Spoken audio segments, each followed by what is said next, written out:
우리는 지난 시간에 그 성육신의 신비, 다른 말로 경건의 신비, 그 신비가 또 다른 신비로 이어지는데 그것이 그 연합의 신비라는 주제를 공부했습니다.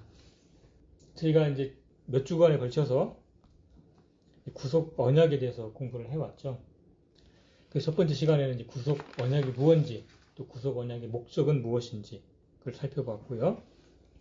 그 구속 언약이 실제 어떻게 이루어졌는지 그러한 내용도 다뤄봤고, 또 구속 언약에 나타난 삼위 하나님의 사역에 대해서도 살펴봤습니다. 그리고 그 구속 언약이 실제로 이루어진 사건이 이제 구속 사역이라고 하는 건데, 그 구속 사역에 나타난 그 예수님의 사역, 그 예수님의 사역과 신자들과의 관계가 어떤지를 살펴봤습니다. 그러한 사역을 토대로 연합이 이루어진다는 것을 우리가 지난 시간에 살펴봤어요. 사실 이러한 관점으로 이해를 하는 사람들이 많지는 않지만, 또 그렇다고 전혀 없는 것은 아닙니다. 또 예수님의 사역을 온전히 이해해야만 또 우리가 성경을 또 깊게 이해할 수 있고, 또 그것이 우리와 어떻게 연합되어 있는지를 알을 때 우리는 말할 수 없는 축복과 또 엄청난 확신을 가지고 이 땅에서 살아갈 수가 있는 것이죠. 우리가 지난 시간에 우리가 그리스도와 연합할 수 있는 유일한 근거는 성자 하나님께서 성육신 하셔서 이루신 사역을 근간으로 한다고 말씀을 드렸어요. 그렇죠? 주님의 죽으심, 장사되심, 부활하심, 승천하심이라는 관점을 살펴봤습니다. 그것이 어떻게 우리와 연결되어 있는지. 이것을 이해하는 것은 매우 중요하고, 아무리 강조해도 지나치지 않고, 또 아무리 공부해도 늘 부족하다라고 생각이 됩니다. 우리가 이 죄성을 가지고 있는, 기회만 엿보면 죄의 본질을 드러내려고 하는 몸을 갖고 있는 상태에서 이 악한 현 세상을 살아가고 있습니다. 이러한 악조건에서 살아가고 있기 때문에 우리에게 절대적으로 필요한 것은 바로 뭐냐면 연합의 교리예요. 그래서 지난 시간에 공부했던 거를 좀 짧게 말씀드리는 거예요. 우리가 그분의 죽으심과 연합하는 것이 무엇인가? 그거에 대해서는 우리가 죄의 형벌로부터의 해방, 죄의 권세로부터 해방을 의미한다고 말씀을 드렸습니다. 그리고 우리가 주님과 장사되어 연합되었다는 것은 무엇을 의미하는가? 그것은 우리가 생명의 새로움 속에서 걷도록 하기 위함이다. 그래서 우리가 그분의 죽으심을 날마다 짊어져야 이 죽을 몸을 통해서 그리스도의 생명이 나타나게 되는 것이죠. 그리고 이러한 연합의 내용들을 다루면서 어떤 부분에서는 과거형으로 묘사를 하고 있고, 어떤 부분에서는 현재형으로 묘사를 하고 있다. 그래서 그 차이가 무엇인지를 설명을 드렸고, 어떻게 그것들을 받아들여야 되는지를 말씀을 드렸습니다. 즉, 십자가에서 죽었지만 여전히 십자가에 못 박혀 있는 현실, 그리고 그것은 우리가 죽을 때까지 지속된다는 것을 어떻게 이해를 해야 되는가에 대한 부분을 지난 시간에 살펴봤습니다. 그리고 예수님의 승천과 우리와는 어떻게 연합이 되어 있는가? 예수님의 승천은 이미 과거의 사건이지만 그 과거의 사건이 미래에 일어날 우리들에게 과거처럼 적용이 되고 있고, 그렇죠? 그래서 우리가 예수님을 영접했을 때, 예수님을 받아들였을 때 우리는 이미 하늘에 안침받은 존재로 과거형으로 기록되어 있다. 이것은 그리스도와 연합의 의미가 얼마나 완벽하고 완전한지를 우리에게 보여주는 것이다. 그래서 우리가 그리스도와 연합된 실제가 미래에 대한 확실한 보장이다라는 것을 우리는 지난 시간에 살펴봤습니다. 그래서 이러한 연합을, 그러면 예수님께서 이렇게 이루어 놓으신 것을 우리가 받아들이는 것은 당연히 받아들이는데, 그러면 우리 측에서 받아들였다고 해서 그 연합의 실제를 누릴 수 있는가? 그것은 아니라는 것이죠. 그래서 우리 측에서 연합의 실제적, 구체적이고 경험적인 연합을 만들어내려면 우리가 네 가지 동사를 기억해야 된다고 말씀을 드렸어요. 알라, 여기라, 들이라, 마지막 하나가 뭡니까? 따르라. 예. 이렇게 연합에 우리가 이렇게 실제적으로 참여를 할 때 그 연합이 이 땅에서 우리가 그 주님을 경험할 수 있다는 것이죠. 또 어떤 말씀을 드렸냐면 예수님께서 성육신하신 것은 그분이 참 하나님이시면서 참 인간이 되셨다. 그래서 절반은 하나님이고 절반은 인간이 아니라 완전한 인격체로서 하나님이시면서 사람이다. 그것은 우리 인간과의 연합을 상징적으로 보여주는 거라고 했습니다. 우리가 어떻게 우리가 그리스도의 몸에 참여해서 완전히 그리스도와 연합될 수 있는지를 그분의 성육신을 통해서 보여주신 거라고 말씀을 드렸어요.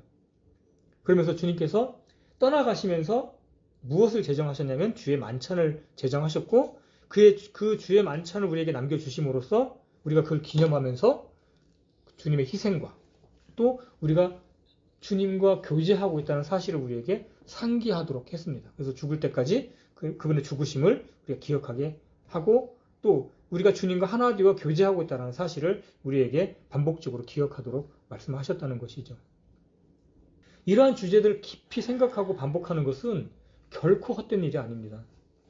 이 주제를 더 깊이 이해할수록 우리의 영적인 힘은 강해지고 우리에게 주어진 하늘의 방식에 따라 사는 삶을 더 갈망하게 될 것이죠. 그리고 교회를 이루는 데 있어서 더 많은 열정과 우리의 어떤 물질과 우리의 시간을 더 들여서 정말 교회를 온전히 이루고자 하는 마음들을 더 쏟아낼 거라고 생각이 듭니다. 오늘은 이 연합의 주제에 대해서 조금 더 다른 각도로 살펴보려고 합니다. 이 연합의 주제는 계속 어떤 주제를 발굴하면 발굴할수록 많은 이야기들을 할 수 있을 거예요. 그러나 앞으로 더 얼마나 할 수 있을지는 모르겠지만 어쩌면 이게 마지막이 될 수도 있고요. 어쨌거나 이번 주제를 다른 각도로 조금 더 말씀을 드려보려고 합니다. 우리가 이제 언약 공부를 할 때, 구속 언약을 공부할 때 언약에는 양측의 당사자가 있다고 말씀을 드렸어요. 연합도 마찬가지입니다. 연합이라는 것은 연합을 하는 두 주체가 있는 것이죠. 이 연합을 이루기 위해서 하나님께서는 죄인들과 연합하기 위해서 예수 그리스도를 화목제물로 세우셨습니다. 그렇죠? 로마서 3장 25절 전반부에 보면 이렇게 기록되어 있습니다. 그분을 하나님께서 그분의 피를 믿는 믿음을 통한 화해 허물로 제시하셨으니 죄인들이 하나님과 연합할 수 있는 유일한 조건은 죄인들이 예수님을 화해 헌물로 받아들이고 의지할 때뿐입니다. 이 구절을 한번 살펴보는 게 좋을 것 같습니다. 먼저 읽었어야 되는데 3장 25절 로마서 3장 25절 자, 다 함께 읽겠습니다. 시작. 그분을 하나님께서 그분의 피를 믿는 믿음을 통한 화해 헌물로 제시하셨으니 이것은 하나님께서 참으심을 통해 과거의 죄들을 사면하심으로써 자신의 의의를 밝히 드러내려 하심이요. 예, 아멘. 이 구절에서 보면 하나님 역시 예수님의 피를 믿는 믿음으로 예수님을 화해 헌물로 제시하셨습니다. 문장을 자세히 한번 보세요. 자, 그분의 피를 믿는 주체가 누굽니까? 하나님이죠. 예수 그리스도의 피를 믿는 믿음을 통해서 예수님을 화해 헌물로 제시하셨습니다. 네. 왜 그렇습니까? 그 예수님의 피는 곧 하나님의 피요 모든 것들을 정결하게 할 만한 온전한 능력을 갖고 있기 때문에 하나님조차도 그 예수님의 피를 의지해서 그분을 화해 헌물로 제시하셨다는 거예요. 그러면 이 하나님께서 제시하신 이 화해 헌물을 거절한다면 그들에게는 길이 없는 것이죠. 이 예수님의 피는 완전하고 영원하며 회개하고 돌아오는 그 누구라도 받아주실 수 있고 정결하게 하실 수 있는 능력이 그 안에 들어있다는 것입니다. 그래서 우리가 그분의 피를 의지하고 예수님을 영접할 때 우리는 매우 놀라운 신분을 갖게 됩니다. 그렇죠? 가장 먼저는 우리가 하나님의 아들들이 됩니다. 자, 왜? 우리는 하나님의 피로 태어난 자들이기 때문에 하나님의 아들들이에요. 이것은 우리가 그리스도와 연합된 결과로 새롭게 만들어진 관계입니다. 그래서 하나님 아버지와 우리와의 관계가 아버지와 아들의 관계가 만들어졌다는 것이죠. 자, 다 아시는 말씀이지만 그냥 상기하는 차원에서 요한복음 1장 12절 13절. 자, 제가 받들어 읽겠습니다. 이들은 혈통으로나 육신의 뜻으로나 사람의 뜻으로 나지 아니하고 오직 하나님에게서 태어난 자들이니라. 말씀이 육신이 되어 우리 가운데 거하심에. 제가 잘못 읽었네요. 자, 다시 읽겠습니다. 12, 13절. 다 같이 읽으시죠. 시작. 그분을 받아들인 자들, 곧 그분의 아들 믿는 자들에게는 다 하나님의 아들이 되는 권능을 그분께서 주셨으니 이들은 혈통으로나 육신의 뜻으로나 사람의 뜻으로 나지 아니하고 오직 하나님에게서 태어난 자들이니라. 하나님의 아들들이라는 관계가 만들어졌습니다. 또 갈라디아에서 보면 아들로 입양되었다라고 얘기를 합니다. 그래서 이제 우리가 아들임으로 아바, 아버지 하면서 하나님께 부르짖을 수 있다고 이야기를 하고 있어요. 이러한 관계를 우리는 뭐라고 부릅니까? 가족이라고 부르죠. 즉 하나님을 아버지로 모시는 한 가족, 하나님의 가족 관계가 만들어진 겁니다. 구원받은 성도들은 한 피, 곧 예수님의 피를 받아 태어난 같은 핏줄, 같은 가족의 구성원들인 것이죠. 그래서 우리는 구원받은 사람들을 형제요 자매라고 부릅니다. 한 피 받아 한 몸 이루며 한 몸 안에 속한 지체들이라는 것이죠.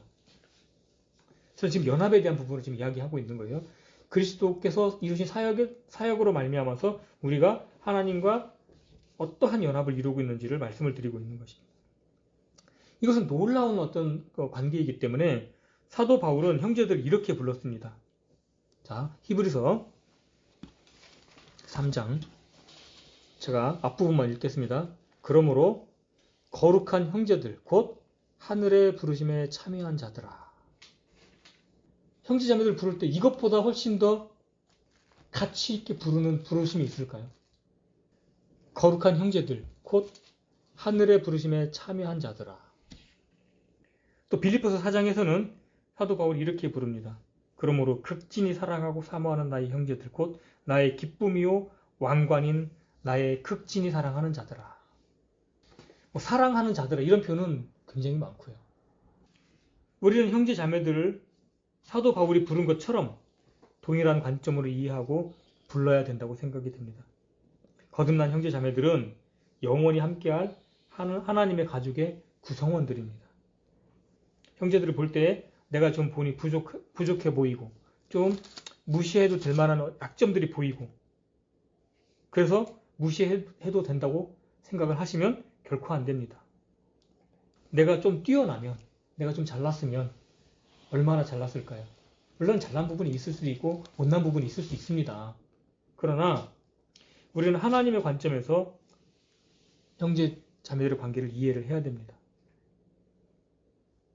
이 연합의 또 다른 측면은 이미 여러 번 말씀드렸던 것처럼 단체적으로 한 신부로서 그리스도와 결혼 언약을 통해 맺어진 자들입니다. 그렇죠? 이 세상에서 결혼만큼 깊은 연합을 설명할 수 있는 단어가 있을까요? 이 세상에서 결혼만큼 깊은 연합을 설명할 수 있는 단어는 없습니다. 그러니까 이 세상에서조차도 최상의 단어를 선택해서 하나님은 우리와의 관계를 맺으신 것이죠.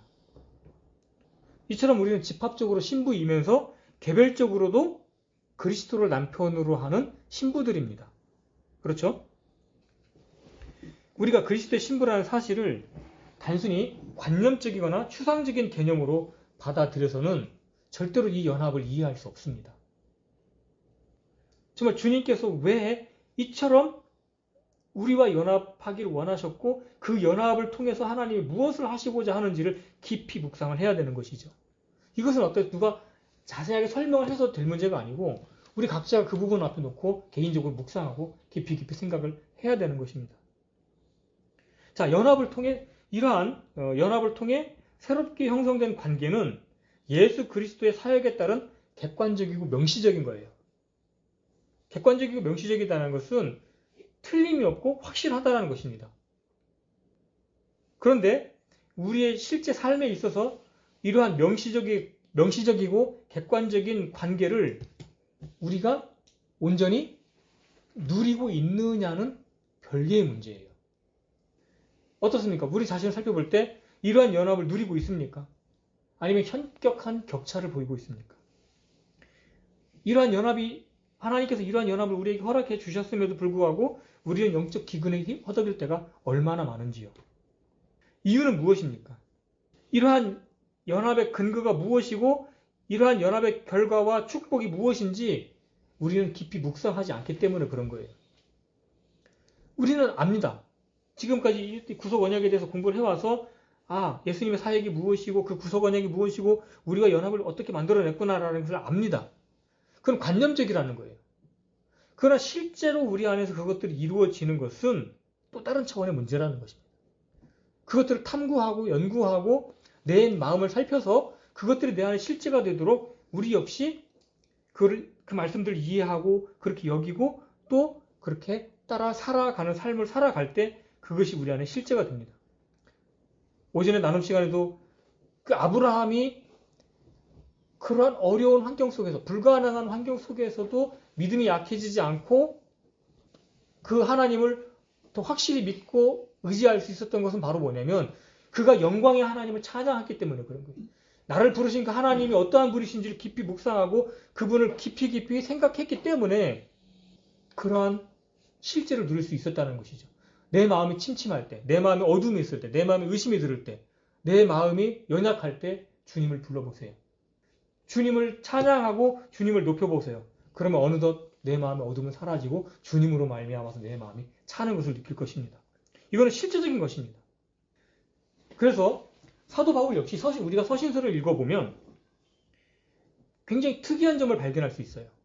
서신서의 대부분 앞부분은 우리가 가지고 있는 놀라운 축복에 대한 부분을 다룹니다. 먼저 구원받은 자들이 어떤 자들인지 우리가 어떻게 구원을 받았는지 또 구원받은 자들의 신분이 무엇인지를 앞부분에 설명을 쭉 한 다음에 그 뒷부분에서는 그러니까 이렇게 살아라라고 이야기를 합니다. 이런저런 명령을 주십니다. 그럼 왜 그렇습니까? 사도 바울이 먼저 명령을 한 게 아니고 먼저 우리의 신분에 우리가 구원받은 신분이 무엇인지를 밝히 드러내서 그 신분을 깊이 묵상하는 가운데에서 그 명령들을 받을 때에 능히 그것들을 행할 마음이 생기고 그러한 능력들을 우리 마음에 가질 수 있다는 것이죠. 그래서 성령님을 통해 우리 안에 그리스도께서 충만해지지 않으면 우리의 결심과 노력만으로는 결코 연합의 삶을 살 수가 없습니다. 그렇기 때문에 이러한 교리적인 측면을 우리가 깊이 묵상을 하지 않으면 절대로 그런 연합된 삶을 살 수가 없다는 것이에요. 우리는 구원받을 때 성령 침례를 통해서 우리가 그리스도의 몸 안으로 들어갔다는 것을 알고 있습니다. 또한 성령님께서도 우리 안에 오셔서 우리의 영과 하나가 됐다는 사실을 알고 있어요.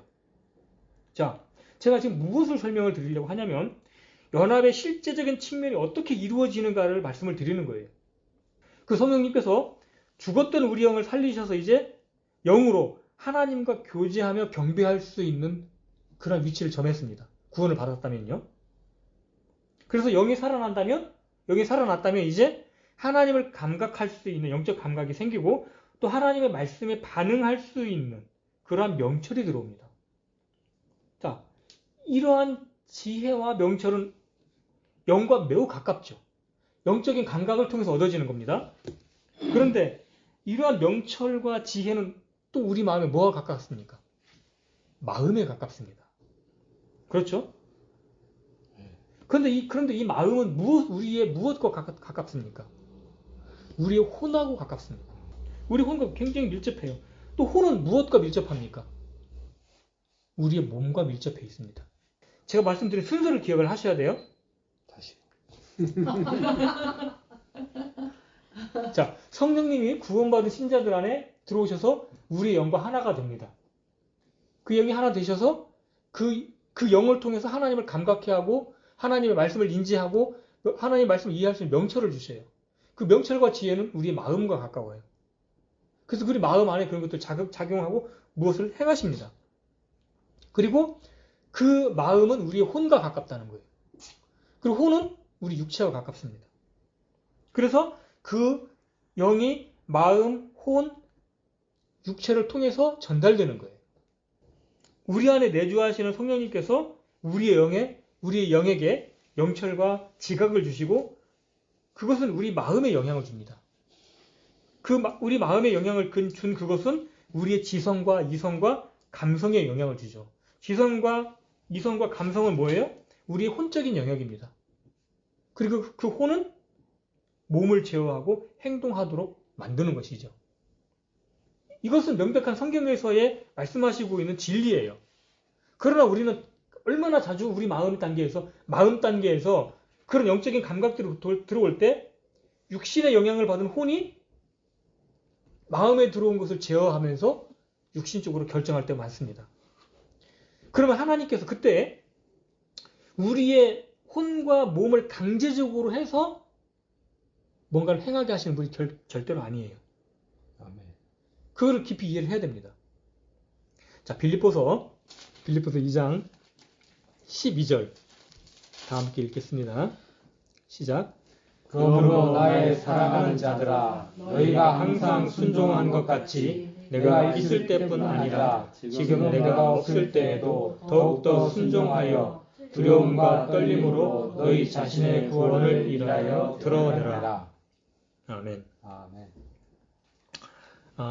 근데 제가 조금 제가 서신서를 번역하고 있는데 제가 조금 다르게 번역한 거 아시죠? 이거 혹시 갖고 계시면 나중에 한번 보시고요. 네. 제가 읽어드리면 그러므로 나의 사랑하는 자들아 너희가 항상 순종해 왔던 것처럼 순종한 것처럼 과거형이 아니라 그러니까 have 동사예요. 과거로부터 지금까지 해왔던 것을 얘기합니다. 너희가 항상 순종해 왔던 것처럼 내가 있을 때뿐 아니라 지금 내가 없는 지금 더욱더 순종하여 두려움과 떨림으로 너희가 소유한 구원을 일하여 드러내라. Your won salvation이에요. 너희가 소유한 구원. 그러니까 의미가 퇴색돼. 그러니까 너희의 구원하면 약간 의미가 퇴색돼요. 그러니까 이미 우리가 구원을 뭐 하고 있다고요? 소유하고 있다고요. 자, 13절 제가 번역한 걸로 읽겠습니다. 왜냐하면 너희 안에서 그분의 선하신 기쁨에 따라 원하게도 하시고 행하게도 역사하시는 분이 하나님이시기 때문이니라. 자, 이 음정역에서는 for가 빠졌어요. 왜냐하면이 빠졌습니다. 그러니까 12절하고 13절하고는 연결되어 있는 거예요. 왜 너희 자신의 구원을, 너희가 소유한 구원을 일하여 드러내라고 이야기를 하냐면 그렇게 해라. 왜 그렇게 해야 되냐? 왜냐하면 너희 안에서 성령님께서 그분의 선하신 기쁨에 따라서 원하게도 하시고 행하게도 역사하시는 분이 너희 안에 있기 때문에 그렇다는 거예요. 자, 여기서 너희가 소유한 구원은 뭡니까? 엄밀히 말하면 우리의 구원의 본질과 보증과 완성은 누구에게 달려 있습니까? 성령님이에요. 그러니까 너희가 소유한 구원은 바로 누구예요? 성령님이에요. 그렇죠? 성령님이 우리 안에 안 와 계시면 우리의 구원의 보증이 될 수가 없잖아요. 그분이 계신 거를 일하여 드러내라는 거예요. 어떻게 해요? 두려움과 떨림으로. 왜 구원을 받았는데 두렵고 떨으려고 합니까? 만왕의 왕이신, 만주의 주이신 그 성령님이 우리 안에 계시기 때문에 두렵고 떨림으로 순종을 하라는 겁니다. 우리 안에 오신 성령님은 이렇게 원하게도 하시고 행하게도 역사하시는데 우리가 원치 않으면요, 우리가 거절하면요, 안 나타납니다. 그래서 우리의 역할은 반드시 두려움과 떨림으로 우리가 소유한 구원을 일하여 드러내도록 노력해야 되는 거예요. 성령님이 연합해야 되는 것입니다. 이 일에는 반드시 뭐가 필요하다? 두려움과 떨림과 순종이 필요합니다. 그러니까 두려움과 떨림과 순종은 성령님 안에서 이루어지는 겁니까? 우리 안에서 이루어지는 겁니까? 그러니까 우리가 느끼고 행해야 될 것들이에요. 그러니까 두려움과 떨림과 순종은 우리 마음의 영역에서 일어나는 겁니다. 그래서 영적인 감각을 받았어요. 그러면 하나님께서 그걸 원하시는 거예요. 그래서 우리 마음에서 그분의 원하심이 우리 마음에 들어왔을 때 우리 혼이 그걸 받아들여야 됩니다. 그걸 받아들이지 않으면 어떻게 됩니까? 우리의 감정은 그것을 기뻐하지 않아요. 우리가 그 감정을 기뻐하지 않으면 선택하지 않습니다. 행하지 않습니다. 얼마나 우리가 그러한 경험에 자주 우리가 얼마나 이러한 경험을 자주자주 했습니까? 모 선교회에서는 이렇게도 말했었죠. 하나님께서 하게 하셔야만 하는 거다. 그러나 하나님은 강제로 우리를 로봇처럼 움직여서 행하도록 하시는 분이 결코 아니라는 사실을 우리는 기억해야 됩니다. 우리는 아무 생각도 안 하고 결단도 안 하고 생각도 안 하는데 저절로 하나님께서 우리를 막 몸을 움직여서 뭔가를 행하게 하신다? 그거는 거짓말입니다.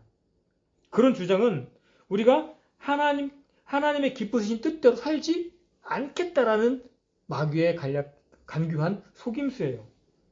그것은 마귀의 가르침입니다. 우리가 지역 모임을 시작하려고 할 때 아마도 하나님께서 우리 각자의 마음 안에 어떤 역할을 하라고 주신 마음들이 있을 겁니다. 그러나 막상 일을 시작하고 하려다 보면 어떤 부분이 생기냐면 자꾸 육신이 주는 생각이 올라옵니다. 네. 그러나 분명히 우리는 생각을 해야 됩니다. 하나님께서 원하시는 것이 무엇인가? 그것을 생각을 해야 됩니다. 그래서 우리에게 주시는 그 하나님의 마음을 버리지 않는 것이 되게 중요한 것이죠. 그것이 주님과 연합하는 것입니다.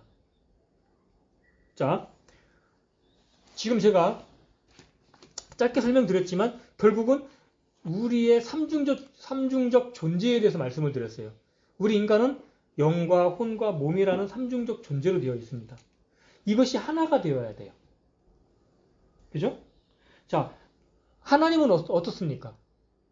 하나님도 삼위 하나님이시잖아요. 성부와 성자와 성령이 하나이시잖아요. 근데 아버지 따로 성령 따로 아들 따로 따로따로 행하십니까?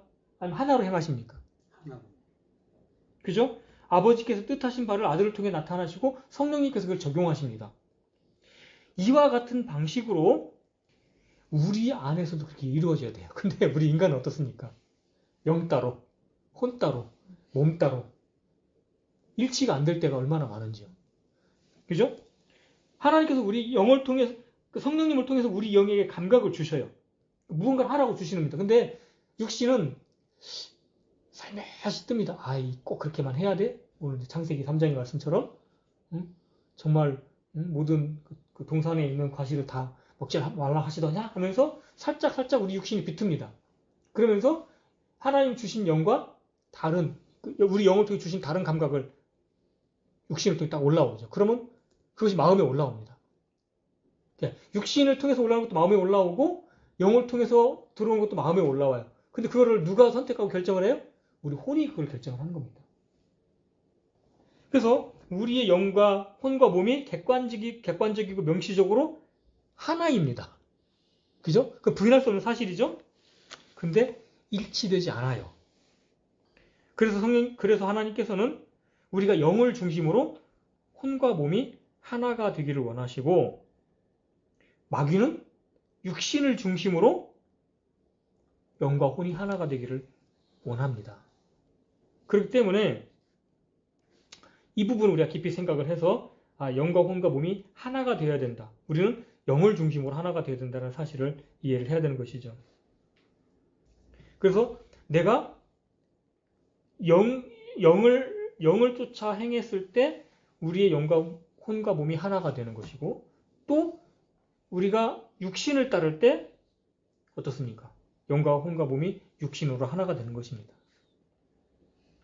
하나님께서 이 성령 침례를 통해서 우리에게 이러한 영적인 연합, 이 영적인 연합을 통해서 우리 혼에 영향을 주고 혼은 우리의 몸을 쳐서 복종시켜서 하나님께 의의 병기로 내어드리도록 그런 방식으로 연합되도록 하셨습니다. 그래서 이거를 우리가 이해를 해야 된다는 것이죠. 자, 그래서 우리는 우리가 실제적으로 느낄 수 있는 연합은 어디 부분이냐면, 자, 우리가 성령님을 통해서 성령님이 우리 안에 오셔서 우리와 성령님이 하나가 됐습니다. 그 영적인 연합이 이루어졌죠. 그러나 그것을 우리 편에서 느끼고 감각할 수 있는 곳은 어디냐면 마음이에요. 그죠? 그렇기 때문에 그리스도와의 연합을 우리는 마음의 연합 측면에서 이해하는 것이 매우 중요합니다. 우리의 마음 안에서 그리스도와의 연합에 다양한 의미들이 각성되고 생생하게 살아있도록 해야 되는 것이죠. 마음은 어떤 공간과 같은 곳이에요. 공간. 이 공간과 같은 것이라서 이것은 어떤 것으로 채워지느냐에 따라서 다른 것들이 사라집니다. 마치 이 방에 형광등 불을 켜면 불빛이 들어오고 형광등 불을 끄면 어둠이 들어오는 것과 같이 마음은 같이 중립적이고 무엇으로 채워지든 채워지는 거예요. 그래서 이 마음이 비는 것은 되게 위험합니다. 마음을 비우지 말아야 돼요. 불교에서는 마음을 비우라고 얘기를 하죠. 또 모선교에서도 마음을 비우라고 합니다. 절대 그러면 안 됩니다. 마음을 비우면 그 즉시로 마귀가 찾아옵니다. 육신에 찾아옵니다. 말씀으로 채울 때만이 우리는 마귀에게 끌려나가지 않습니다. 그래서 우리가 그리스도와 연합이라는 측면을 마음의 연합이라는 관점으로 이것을 이해를 하고 그 마음을 늘 말씀으로 채우는 훈련을 해야 되는 것이죠. 그래서 그 마음이 각성되고 살아날 때 우리의 혼이 그것들을 즐거워하면서 우리가 성령님을 따라갈 수가 있는 것입니다. 물론 이것들이 이러한 훈련이 지속되고 반복되어서 우리의 인격 안으로 그 말씀이 체내화된다면 이러한 것도 훈련이 하지 않고도 즉각적인 어떤 감각으로 나올 거예요. 그래서 히브리서의 말씀 보면 의의 말씀에 익숙하지 못한지라 그런 말씀이 있는데 우리가 의의 말씀에 익숙해지게 되면 이러한 걸 막 의지적으로 훈련하지 않아도 자연스럽게 그 말씀들이 우리의 인격 안으로 들어와서 마치 몸이 자동적으로 움직이는 것처럼 그렇게 작용을 하게 될 수 있다는 것이죠. 그러나 그 전까지는 우리는 많은 훈련과 연습이 필요합니다. 사실은 어쩌면 이러한 연합을 우리 안에 충만히 가져오도록 하기 위해서 지금까지 구속 언약이라고 하는 많은 측면들을 다루어 왔다고 해도 과언이 아닐 것입니다. 이러한 연합을 이루기 위해서 하나님 편에서는 이미 모든 것을 다 이루셨고 완성하셨습니다. 그리고 이러한 연합이 부족할까봐 아들께서는 하늘로 승천하셔서 지금도 대제사장으로서 우리를 위해 중보하고 계시고 성령님께서는 우리를 위해서 말할 수 없는 신음으로 중보하고 계십니다. 자, 로마서 8장 26절, 27절. 이와 같이 성령께서도 우리의 연약함을 도우시나니 우리가 마땅히 기도할 바를 알지 못하나 성령님께서 말로 할 수 없는 신음으로 신이 우리를 위해 중보하시느니라. 마음을 살피시는 분께서 성령님의 생각이 무엇인지 아시나니 이는 그분께서 하나님의 뜻대로 성도들을 위해 중보하시기 때문이라. 우리 성도들은 내 뜻대로 중보합니다. 그러나 성령님은 아버지의 뜻대로 중보하시죠. 자, 하나님 편에서는 이러한 연합을 이루기 위해서 이미 모든 것을 행하셨어요. 법적인 측면이 객관적이고 명시적인 측면에서 모든 걸 다 행하셨습니다. 그럼에도 불구하고 지금 성령님과 성자께서 우리를 위해서 중보하고 계셔요. 이 연합에 깨트려지지 않도록 하기 위해서. 그래서 우리가 이 연합을 이루는 데 있어서 약 당사자가 있다는 사실, 이 당사자가 있다는 사실을 이해를 하고 우리도 그 연합에 적극적으로 참여하려는 태도가 있어야만 그 연합이 이루어지는 것이죠. 그렇잖아요. 두 남녀가 있는데 남자는 자꾸 결혼하자고 쫓아다니는 여자가 도망다니면 연합이 됩니까? 안 됩니까? 안 되는 거죠. 우리 편에서 하나님은 이미 우리와 연합하기 위해서 모든 것을 이루시고 친히 그분 자신을 내어주셨고 그분의 영을 우리 안에 넣어주셔서 연합하려고 하는데 우리 편에서 도망다니면 절대로 연합이 안 되겠죠. 우리 편에서 적극적으로 노력을 해야 되는 것이죠. 자, 그러면 적극적으로 우리가 이 일에 연합하는 방법이 무엇인가? 한 측면은 지난 시간에 말씀을 드렸습니다. 이러한 말씀들을 알고 여기고 드리고 따르는 삶을 살아야 된다라는 부분을 말씀을 드렸어요. 자, 이제 우리 편에서 이러한 연합에 참여하는 방식이 또 어떤 측면으로 이걸 또 봐야 되는가? 그것은 우리가 그분 안에 거하는 겁니다. 뭐 다른 이야기가 아니에요. 다 아시는 내용이지만, 자, 요한복음 15장. 요한복음 15장은 사실 연합에 관한 부분입니다. 열매 맺는 삶에 대한 부분을 다루면서 우리가 그리스도와 연합에 대한 부분을 다루고 있는 것이죠. 요한복음 15장 3절. 이제 너희는 내가 너희에게 일러준 말로 깨끗하게 되었으니 내 안에 거하라. 나도 너희 안에 거하리라. 가지가 포도나무 안에 거하지 아니하면 스스로 열매를 맺을 수 없는 것 같이 너희도 내 안에 거하지 아니하면 더 이상 열매를 맺을 수 없느니라. 자, 이 말씀은 제자들이 그리스도 밖에 있다는 얘기가 아니라 그들은 객관적 사실에 의해서 그들은 그리스도 안에 있습니다. 우리 역시도 마찬가지죠. 그리스도 안에 있습니다. 그러나 실제적으로 있는 것하고는 다른 내용이라는 거예요. 법적으로는 연합이 되어 있지만, 예를 들어서 법적으로 부부이지만 따로 살면 참된 연합이 아닌 것처럼 우리가 실제적으로 그분 안에 거해야 되는 것이죠.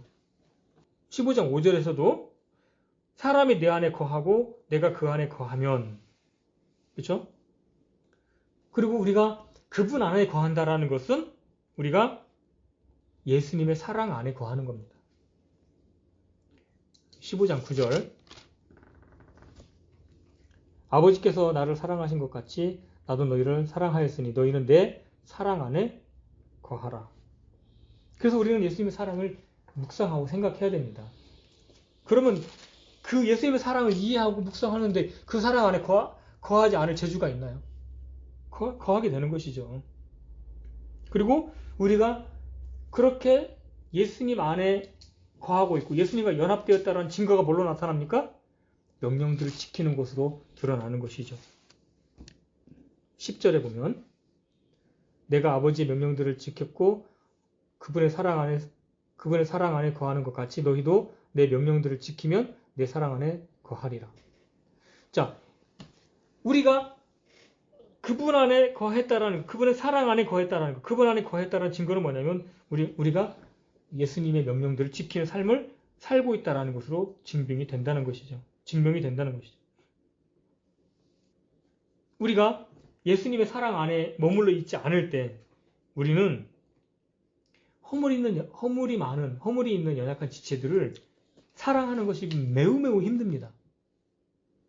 그러나 예수님의 사랑이 우리 마음 안에 가득 차 있으면 그게 어렵지가 않아요. 어떻게 됩니까? 나는 주님 앞에 내가 1만 달란트 빚졌는데 저 형제는 겨우 100데나리온밖에 안 되는데 이 1만 달란트 탕감해 주신 그 사랑이 크니까 100데나리온 보이지도 않는 거예요. 이제 마치겠습니다. 자, 구원의 3단계, 즉 우리가 신학적으로 말할 때 칭의, justification, 성화, sanctification, 영화, glorification 중에서 성화와 영화는 우리의 수고 없이 삼위 하나님의 사역에 의해서 완전히 이루어지고 우리는 단지 값없이 은혜로 믿음으로 참여합니다. 그렇죠? 칭의가 그런 게 아니고. 그러니까 칭의랑 영화가 값없이 은혜로 참여합니다. 근데 성화는 어떻습니까?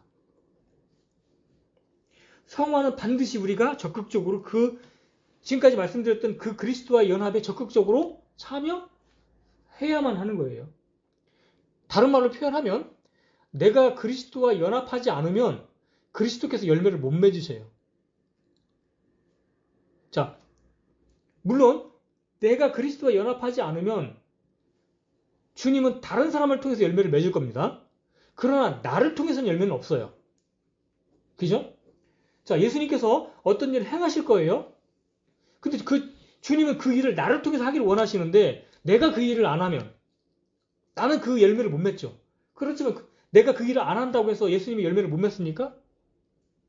나를 통해서 맺으실 열매를 내가 안 하면 다른 사람을 통해서 예수님의 일을 행하십니다. 그런 어리석은 누를 범하지 않는 것이 우리에게 현명하다는 것이죠. 네. 그 성화는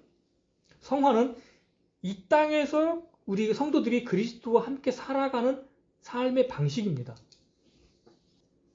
지난 시간에는 예수 그리스도의 사역과의 연합을 통해서 이루는 성화를 다루었다면 오늘은 그 연합이 우리 안에서 구체적으로 어떻게 이루어지는지 그 과정을 다루었어요.